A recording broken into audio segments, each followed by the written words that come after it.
ನಮಸ್ತೆ. ಕನ್ನಡ ರಾಜ್ಯೋತ್ಸವ ಶುಭಾಶಯಗಳು. ನಮ್ಮ ಅಪಾರ್ಟ್ಮೆಂಟಲ್ಲಿ ಕನ್ನಡ ರಾಜ್ಯೋತ್ಸವ ಸ್ಟಾರ್ಟ್ ಮಾಡಿದ್ದಾರೆ. ಬನ್ನಿ, ಕಾರ್ಯಕ್ರಮ ಸ್ಟಾರ್ಟ್ ಆಗಿರ್ಬೋದು, ನೋಡೋಣ. ನಿನಗೆ ನಿತ್ಯೋತ್ಸವ, ತಾಯಿ ನಿತ್ಯೋತ್ಸವ.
ಇದಲ್ಲ ಅದು ಅದು ಅಂತ ಹೇಳೋ ಥರ ನಮ್ಮ ಹೆಣ್ಮಕ್ಳು ತುಂಬ ಸ್ಟ್ರಾಂಗ್ ಅಂತ ಇದ್ರಲ್ಲಿ ತೋರಿಸ್ಕೊಬಿಟ್ರು.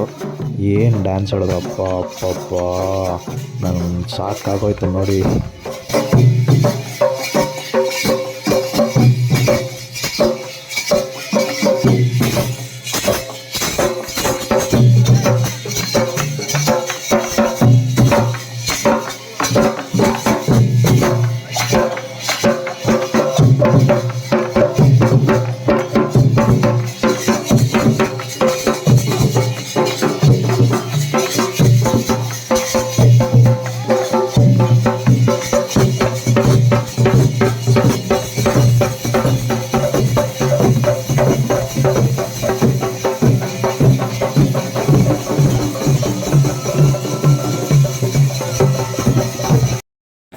ಫ್ಯಾಂಟಾಸ್ಟಿಕ್ ಊಟದ ವ್ಯವಸ್ಥೆ ಮಾಡಿದರು, ವೆರಿ ನೈಸ್.